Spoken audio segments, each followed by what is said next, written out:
మీ జీవితంలో ఏ సమయంలో, ఏ కాలంలో, ఏ పరిస్థితుల్లో జరిగించవలసింది జరిగిస్తున్నారా?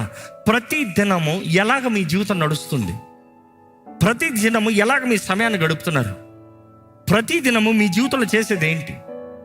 ఎందుకంటే శోధనలు అన్నప్పుడు అనేక సార్లు చెప్తాను. 3 అన్నాను. మొదటిది అపవాది తీసుకొస్తాడు, రెండోది నీ నిర్లక్ష్యత, నీ సోమర్థనం, దానిని బట్టి. మూడోది దేవుడు పరీక్షిస్తానికి ఎప్పుడు అనుమతిస్తాడు. కానీ అనేక సార్లు వాడు మనల్ని దాడి చేస్తానికి అవకాశం ఎక్కడ కలుగుతుందంటే, మనము మన ప్రార్థనాహీనత, మన నిర్లక్ష్యత, మన అజాగ్రత్తత. నీవు ప్రార్థన చేయకపోతే, కంచె వేయకపోతే అపవాది నిశ్చయంగా నిన్ను దాడి చేస్తాడు.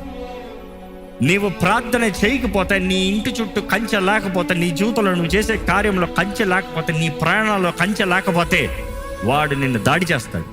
ఎందుకంటే నువ్వు ప్రార్థన చేస్తే మాత్రం దేవుడు అపవాదిని నీ పైన ఏలి అధికారం అవ్వడు, చోటు అవ్వడు, నీ జీవితంలో నష్టం అవ్వడు.